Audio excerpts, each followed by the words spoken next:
Gloria al Señor. Aleluya. Gloria a Dios. Bien, vamos a abrir nuestras Biblias, hermanos. Hemos acabado el libro de los Jueces y ahora vamos a entrar en otra sección del libro de los Jueces. La otra sección del libro de los Jueces es el libro de Ruth. Vamos a ir al libro de Ruth, entonces. Creo que ya sabes, con todo lo que hemos hablado por algún tiempo, por algunos años, creo que ya sabes que el libro de Ruth también es una continuación, es una continuidad del libro de los Jueces. En el verso 1, y luego si estás en pie te puedes sentar, dice: aconteció en los días que gobernaban los jueces, esta vez era todavía bajo la judicatura. El libro de Ruth es una historia que pertenece al tiempo de los jueces. Todavía no era el tiempo de los reyes, todavía no había empezado la monarquía en Israel.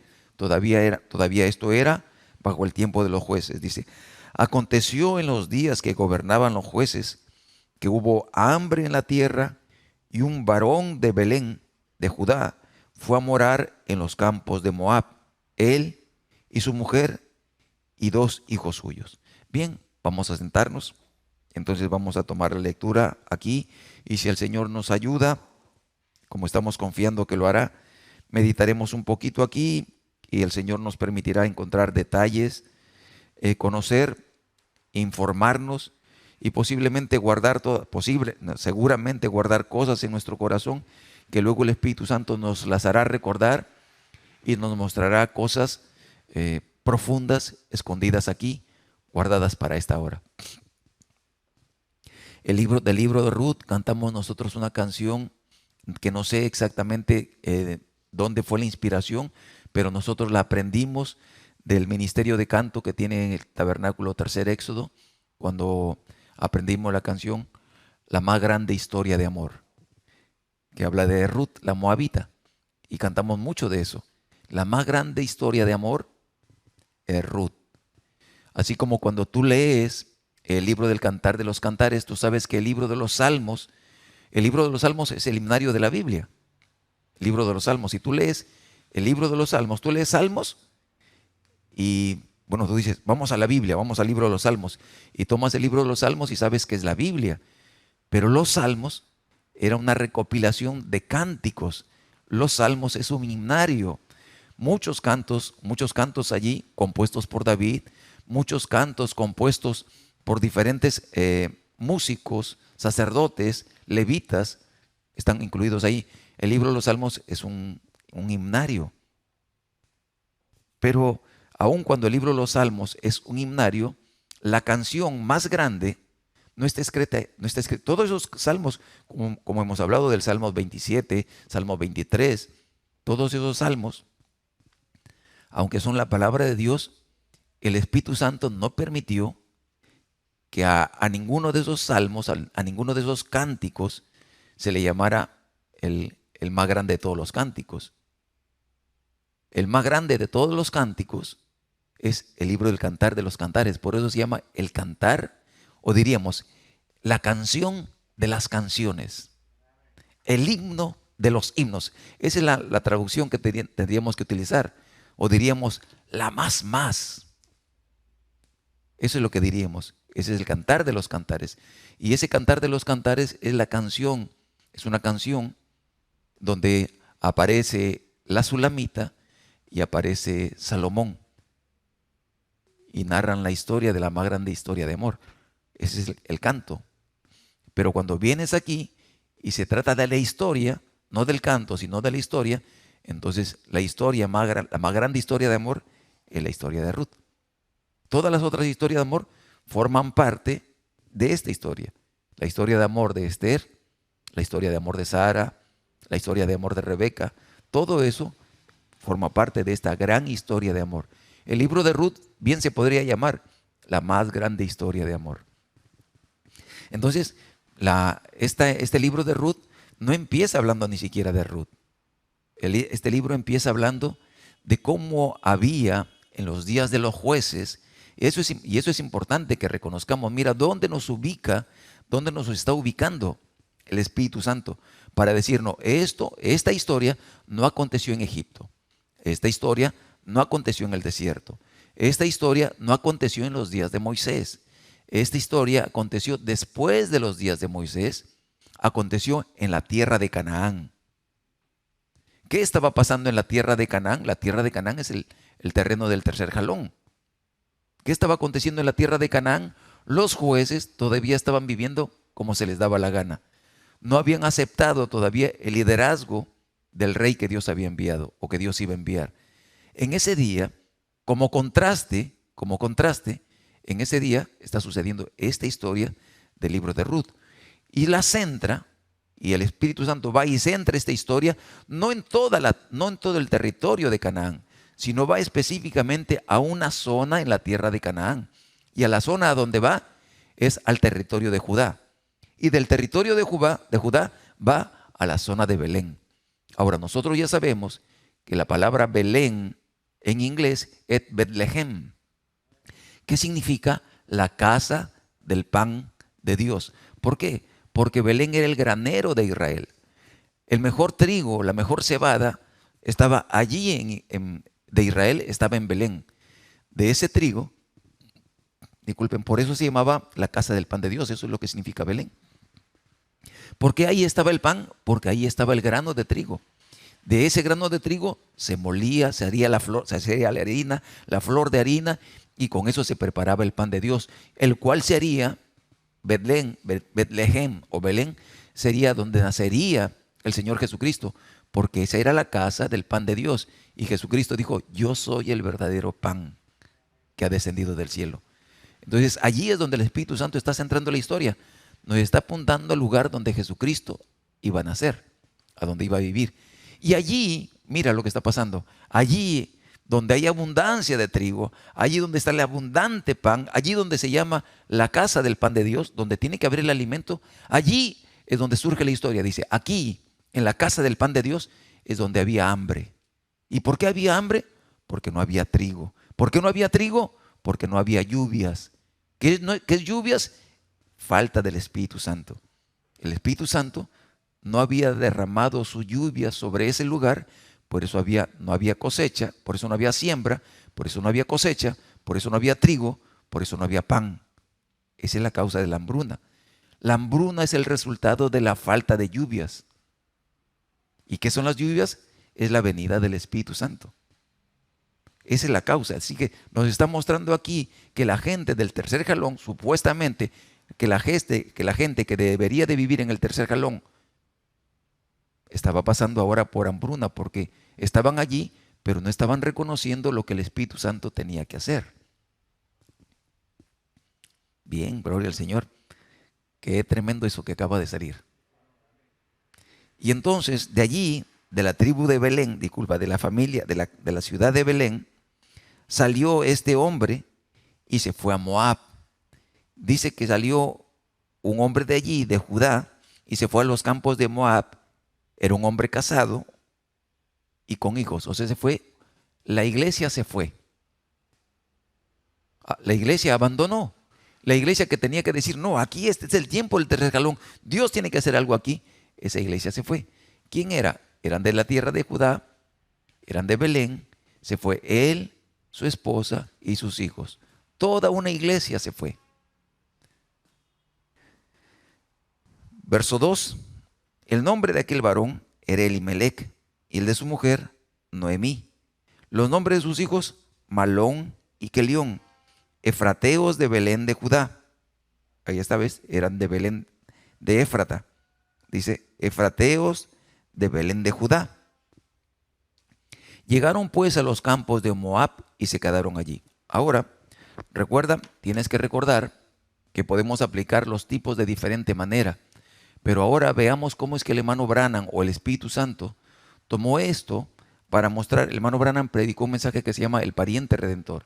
Y nos mostró aquí cómo es que estos eran un tipo de la iglesia ortodoxa, de la iglesia judía, mejor dicho. Y estos judíos, que tendrían que haber recibido el pan de Dios, no aceptaron el pan de Dios. Y por esa causa, ellos fueron dispersos por toda la tierra. Lo mismo que pasa con la gente del tercer jalón. Ellos que tenían que vivir disfrutando de este tercer jalón, a causa de que no han aceptado la palabra del tercer jalón, ellos entonces ahora están dispersos, abandonados, viviendo en hambruna, yéndose. Ellos deberían de permanecer sabiendo que Dios es fiel a la palabra. Los creyentes del mensaje debemos de permanecer sabiendo que Dios es fiel a su palabra. Él prometió darnos pan a nosotros, así que tiene que darnos pan. Tú quédate allí. Pero encuentras lo que estaba testificando ahora, que muchas iglesias se están yendo porque no tienen pan. Y no tienen pan porque no están creyendo que Dios prometió una lluvia temprana y tardía en esta hora, lo cual es el Espíritu Santo, trayendo una vivificación al ministerio, a las enseñanzas que Dios trajo a través del profeta. La primera lluvia que vino fue la lluvia de la enseñanza a través del profeta, pero ahora tiene que venir una lluvia tardía, que es la vivificación de esa enseñanza, una vivificación que fue traída para nosotros, vivificándonos, mostrándonos que nosotros somos las cosas, somos aquella cosa que estaba guardada dentro del mensaje del profeta. Somos aquella cosa que estaba guardada dentro del mensaje del profeta, de la enseñanza del profeta. Entonces, esta iglesia ortodoxa, la iglesia judía, abandonó su tierra por rechazar la palabra, se fueron y vivieron allí dispersos por casi 2000 años. Por 2000 años. Viviendo en los campos de Moab. ¿Qué son los campos de Moab? Son las tierras de los gentiles. Viviendo en Italia, viviendo en Rusia, viviendo en Alemania, prosperando allí. Los judíos. Y entonces, leemos acá, en el verso 3, se quedaron allá, dice, no, en el verso 2 dice, se quedaron allá, vivieron prósperos en España, en diferentes lugares, en toda Europa. Verso 3, y murió Elimelech, marido de Noemí, y quedó ella con sus 2 hijos. Primera cosa, la iglesia se quedó, la iglesia judía, los judíos se quedaron viudos. Murió su esposo, Elimelech. Y nos dice que entonces ella se quedó todavía bajo el cuidado de sus hijos. Eran hijos que habían nacido. Ahora era la descendencia de esto que salió. Eran los hijos que habían quedado. Murieron los que salieron y ahora los que quedaron fueron los hijos que nacieron allá, se reprodujeron, fueron prosperados. Son la simiente natural de Abraham, prosperando, sobreviviendo allá afuera, no en su tierra, no en Israel. Ellos abandonaron Israel. Están viviendo ahora en otras tierras, en otros países, hablando otros idiomas. Los hijos. Y dice, quedó ella con sus 2 hijos, verso 4, los cuales tomaron para sí mujeres moabitas. El nombre de una era Orfa y el nombre de la otra Ruth. Y habitaron allí unos 10 años. Así que se quedaron un buen tiempo allá afuera, casados. Verso 5, murieron también los 2, Malón y Kelión, y quedando así la mujer desamparada de sus 2 hijos y de su marido. Así que ahora la situación se complicó. Vinieron ciertos eventos por los cuales los hijos de ella murieron. Ciertos eventos mataron a Kelión, ciertos eventos mataron a Malón. Ahora nosotros sabemos que esa iglesia judía, los hijos que nacieron allá afuera en las tierras de los gentiles, empezó a suceder algo. Empezaron a haber persecuciones y empezó a haber una masacre, empezaron a eliminarlos. Y esta mujer se quedó desamparada.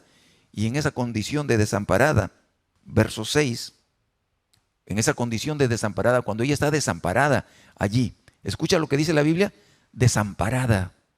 No había nada bajo lo cual se cobijara, no había nada que la pudiera ayudar allí en esa nación gentil. Entonces se levantó con sus nueras y regresó de los campos de Moab, porque oyó en el campo de Moab que Jehová había visitado a su pueblo para darles pan. ¿Qué pasó allá en Moab? Allá en Moab, cuando estaba desamparada, oyó que Dios estaba visitando su tierra, la tierra de Belén, la tierra de Israel, la tierra de Judá, dándoles pan. Y entonces a ella La única esperanza que tenía, porque acá afuera está desamparada, la única esperanza que tiene es regresar a su tierra. No le queda otra. Entonces, ¿qué fue lo que pasó en la Primera y Segunda Guerra Mundial? Bajo la Primera y Segunda Guerra Mundial, ¿qué sucedió para que se cumpliese esto que estás viendo aquí? Esta bella historia de amor era una profecía respecto, una parte tenía que ver con Israel. ¿Cómo es que estos hijos de los hijos de los hijos estaban esclavos? Como Dios le dijo a Moisés, a Abraham, tu simiente será esclava por 400 años en esta tierra. Y en esa tierra llegarán a ser esclavos, será un horno de esclavitud, pero yo descenderé a liberarlos. Estaba hablando de Israel, pero también estaba hablando de la simiente real de Abraham. La simiente natural en la simiente natural volvió a repetirse. Están en el horno de la aflicción, los están matando, pero Dios tiene que descender conforme a su promesa para rescatarlos. Salen de allí y allí en Moab, ellos oyen que la única esperanza que tienen es regresar a su tierra, porque Hitler quiere acabarlos, porque Stalin quiere acabarlos, porque los campos de concentración en realidad no son campos de trabajo, sino que eran lugares para incinerarlos, para quemarlos. El profeta dice, los mataron de todas las formas que se podía hacer. Los estaban matando, los querían acabar. De 18 millones, creo. 18 millones de judíos que se estima que era la población judía en Europa, de 18 millones en el tiempo de la Segunda Guerra Mundial, fue reducida a solo 6 millones de judíos. Cuando los aliados estaban entrando, estaban venciendo, estaban retomando los campos europeos y estaban descubriendo los diferentes campos de concentración, Hitler, en vez de decir regresen los ejércitos, vengan aquí, vamos a tener una resistencia en Alemania, mantuvo a los ejércitos en los campos de concentración trabajando día y noche para acabar a la mayor cantidad de judíos, porque el propósito de Hitler era destruir, erradicar la raza judía. Estaban desamparados. Por eso cuando lees aquí dice, quedándose desamparada. Si ella no hubiese oído que había una esperanza regresando a su tierra y se quedaba allí, hubiera desaparecido. Pero vemos que ella salió. Ella es Israel, son los sobrevivientes de la Segunda Guerra Mundial. ¿A dónde? ¿Cuál fue la idea de los sobrevivientes de la Segunda Guerra Mundial? Dijeron, la única manera es que regresemos a nuestra tierra. Y entonces empezaron a regresar a Israel. Esto nos está colocando entonces ahora en 1946, cuando Israel ha regresado a su tierra, está regresando a su tierra en la Segunda Guerra Mundial y está siendo reconocida, va a ser reconocida después por las Naciones Unidas como una nación. Verso 7 dice, salió pues del lugar donde había estado y con ella sus 2 nueras, y comenzaron a caminar para volverse a la tierra de Judá. Noemí dijo a sus 2 nueras, andad, volveos cada una a la casa de su madre. Jehová haga con vosotras misericordia, como la habéis hecho con los muertos y conmigo. Os conceda Jehová que halléis descanso, cada una en la casa de su marido. Luego las besó y ellas alzaron su voz y lloraron. La otra parte aquí es de que juntamente con Noemí, después de la Segunda Guerra Mundial, están saliendo 2 mujeres gentiles, Orfa y Ruth, están saliendo y están viniendo con ellas. ¿De qué nos está hablando? Que también después de la Segunda Guerra Mundial se está abriendo un espacio para que Dios pueda traer a los gentiles a donde está el pan de Dios. O sea, está trayendo a los gentiles de regreso a la palabra. Porque así como los judíos han estado muriendo de hambre, así también los gentiles se han estado muriendo de hambre, porque lo único que tenían eran doctrinas denominacionales. El único que podía darles comida, el único que podía darles pan, era Dios. Y ese pan estaba en la casa de Dios, en Belén. Estás viendo esas cosas, estás viendo entonces un paralelo. Al mismo tiempo que los judíos están regresando para recibir pan, o vamos a decir, para recibir, claro, para recibir su pan, para encontrarse de regreso con Jesús, al mismo tiempo están viniendo los gentiles también para encontrarse de regreso con el pan.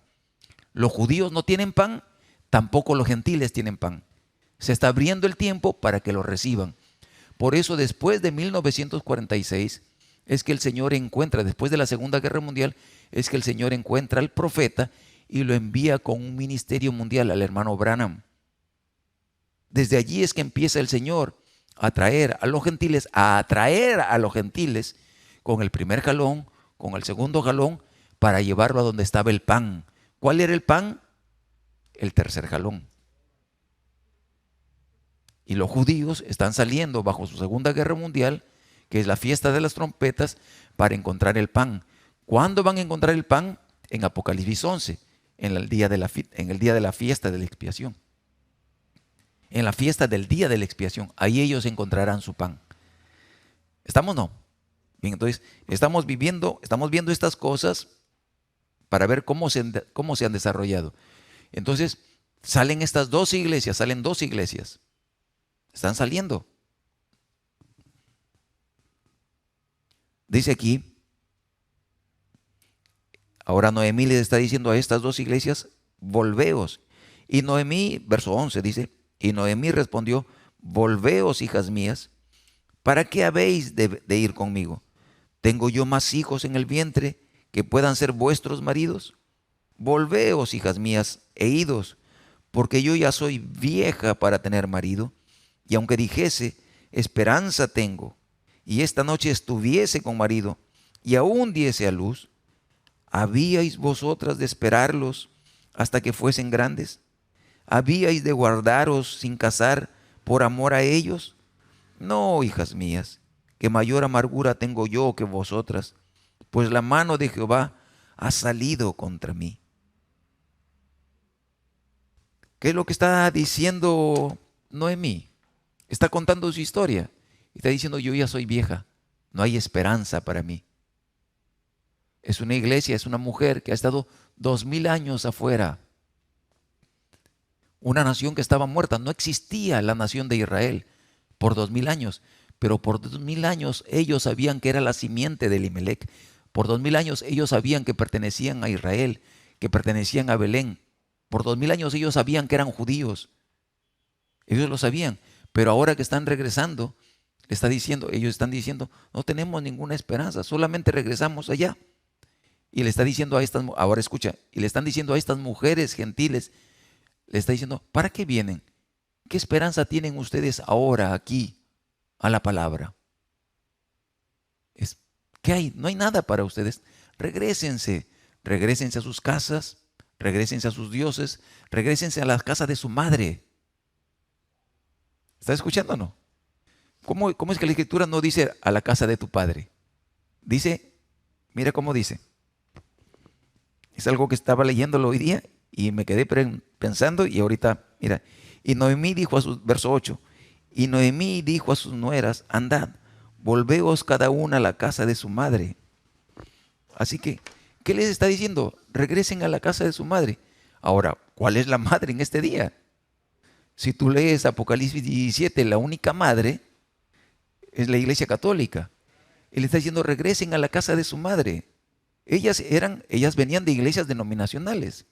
Venían de iglesia de la ramera o de las iglesias rameras. De allí venían. Y les está diciendo, regrésense allá. Y entonces nosotros sabemos, digo, porque yo ya no tengo otro hijo con el que se puedan casar.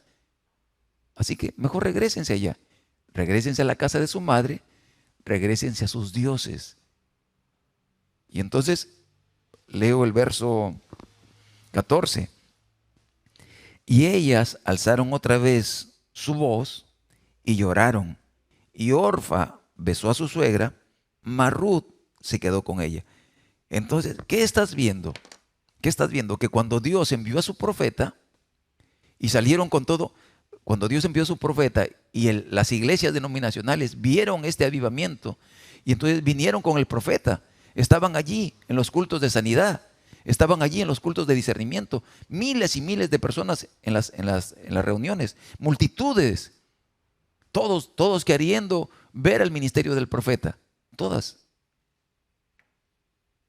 Pero llegó el momento en que la palabra les llamó a venir más adentro, o mejor dicho, a decirles que dejen todo o que se regresen, y entonces vimos a las iglesias regresarse. ¿A dónde regresaron? Al concilio, a la iglesia católica. ¿Cuál fue la herramienta para regresar a la madre? El concilio ecuménico. Eso es lo que ves. La forma en que Orfa regresó a su madre fue por el concilio ecuménico. Y ves, ahora continuamos allí. Tú sabes que esa inspiración del concilio ecuménico salió después de la Segunda Guerra Mundial. El Papa diciendo seamos uno. Verso 15.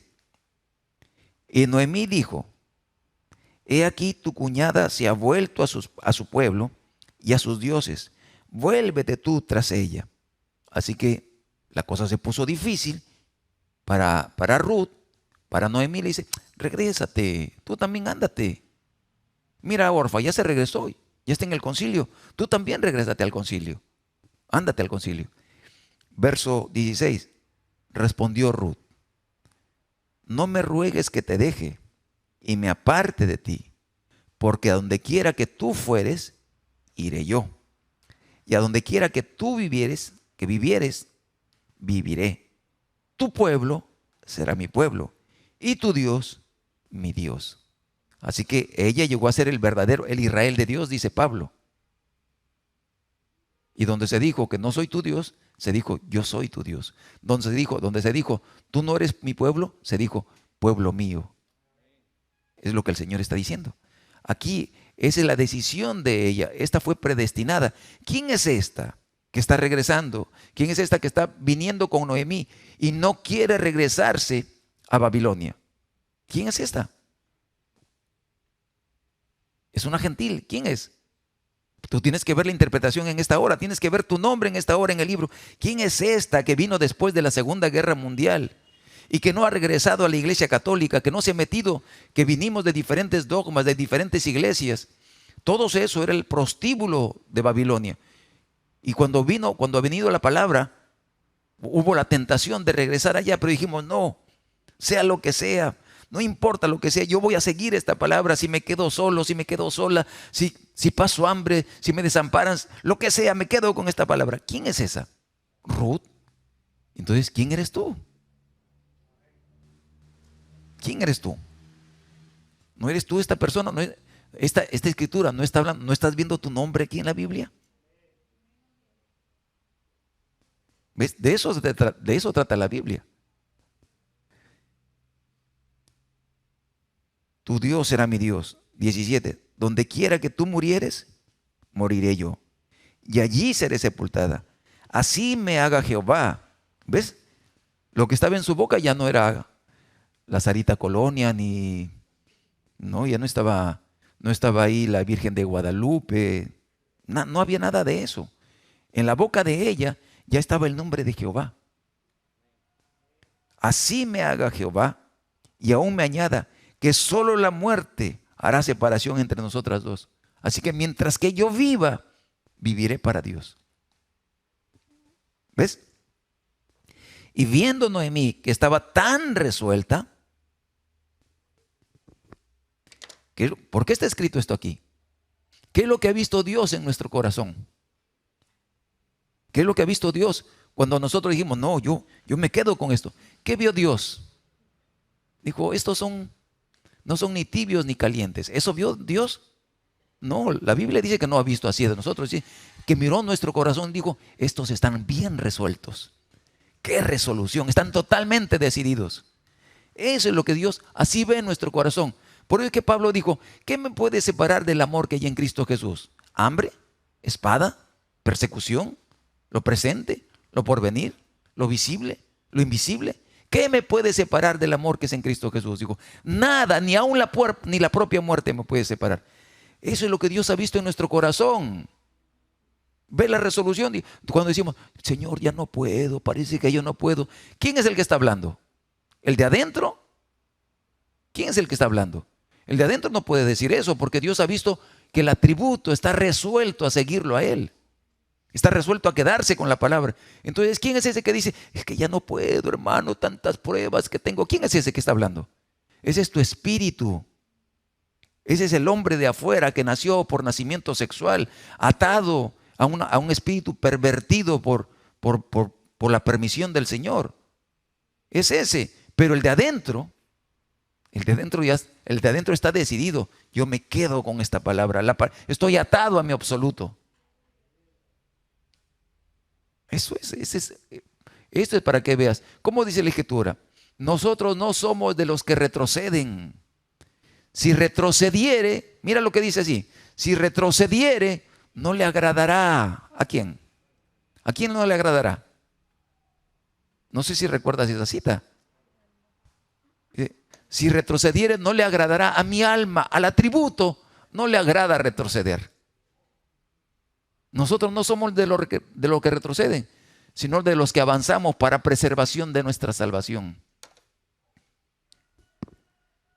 Amén. ¿Cuántas cosas hay para retroceder, hermano?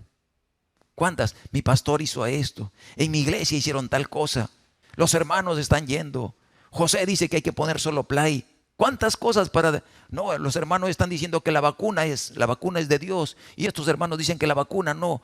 Tantas cosas para retroceder. Gente retrocediendo y retrocediendo. Pero el atributo está resuelto. ¿Ves la resolución que hay, la decisión que hay en nosotros? Viendo Noemí que estaba tan resuelta, ¿ves esa palabra? Viendo Noemí que estaba tan resuelta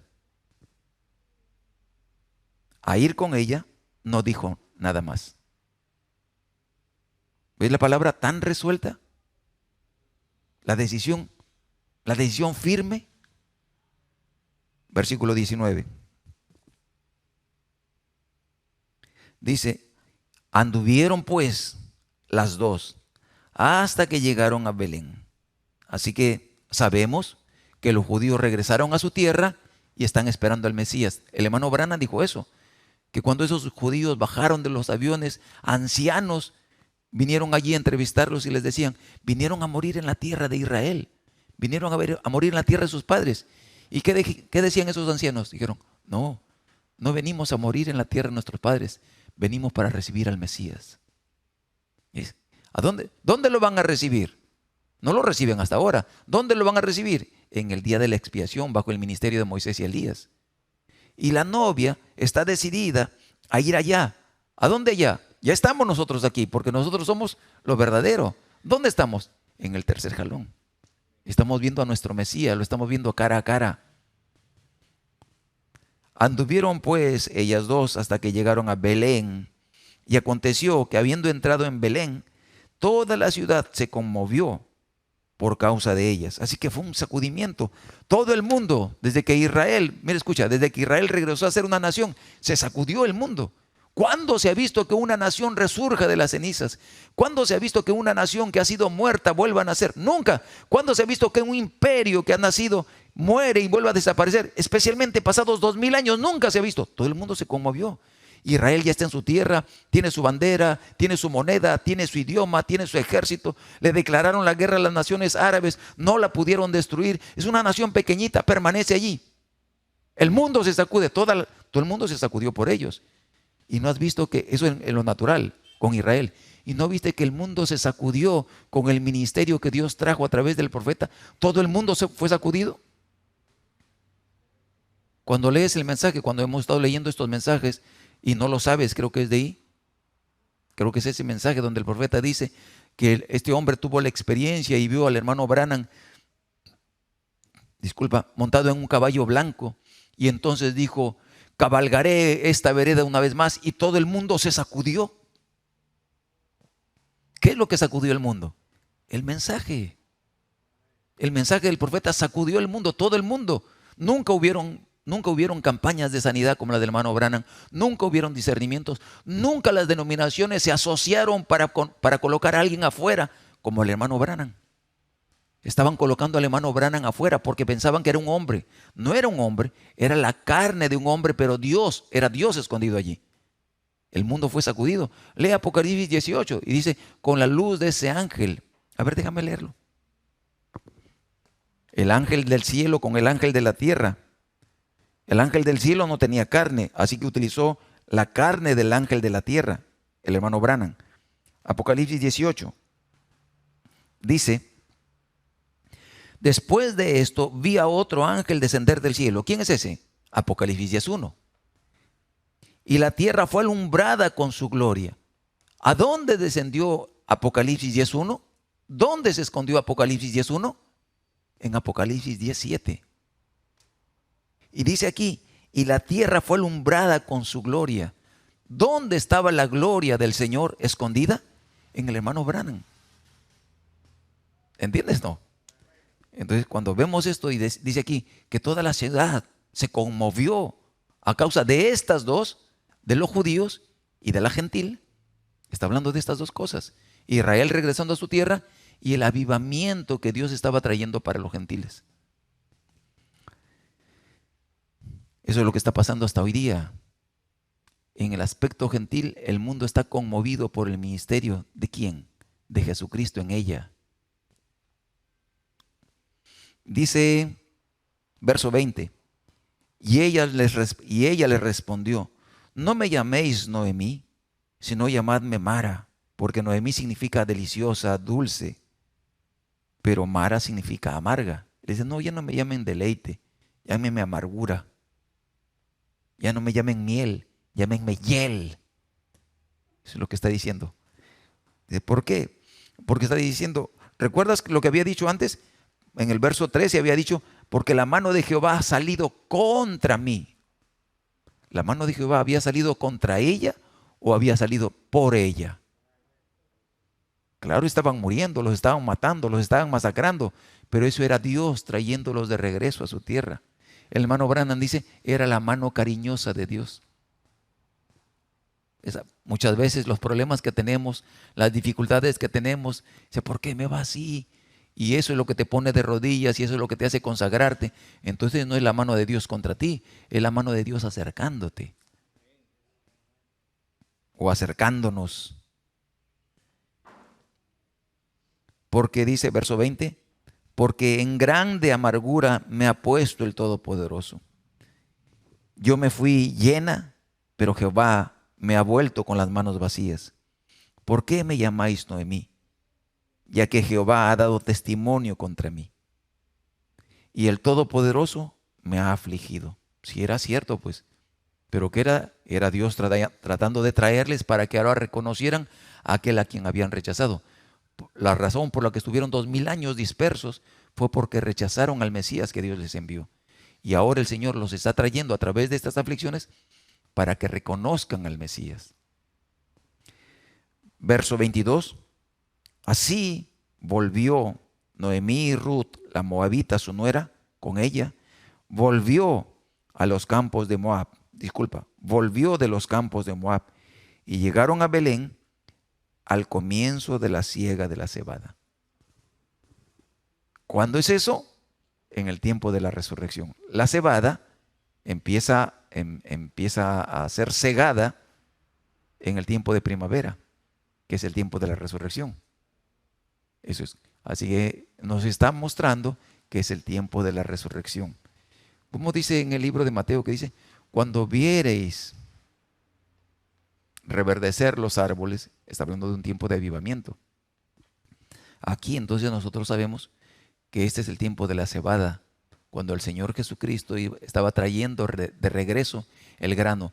¿Cuándo es que aparece el grano? ¿Cuándo es que el grano empieza a aparecer? En el tiempo de la lluvia tardía. De eso está hablando aquí. Bien, Dios les bendiga. Esto fue la lectura de hoy día. Vivimos en el tiempo de la siega. Gloria al Señor. Bueno, fue nuestra lectura bíblica. Vengan los músicos. Cerramos aquí nuestra lectura del libro de Ruth. Oramos entonces. Señor Jesucristo, ha sido maravilloso, Señor, poder leer esta porción del libro de Ruth en el capítulo 1 y hacer estos comentarios, Señor. puedo testificar, puedo decir, Señor, que este cuadro de redención que tú nos has permitido ver, Señor, ahora cuando leemos la Biblia, tú lo traes, Señor, y lo haces fresco a nosotros.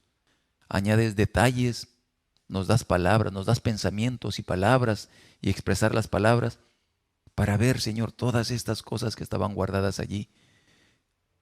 Pasamos por esta escritura tantas veces y cada vez, Señor, hay algo nuevo que tú nos muestras. Te bendecimos, Señor. Vemos que esto no es otra cosa, sino nuestro entendimiento siendo iluminado. Gracias, Padre.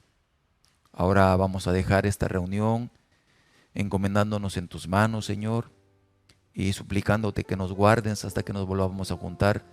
Si el tiempo en que tú vienes por nosotros todavía, Señor, demora un poquito más, casi nada, guárdanos en tus manos, Señor. Guárdanos bajo tu liderazgo, haciendo tu voluntad, creciendo en tu gracia, Señor. En el nombre de Jesucristo. Amén. Amén. Dios te bendiga, hermano, hermana. Un gran shalom. Hasta nuestra próxima reunión.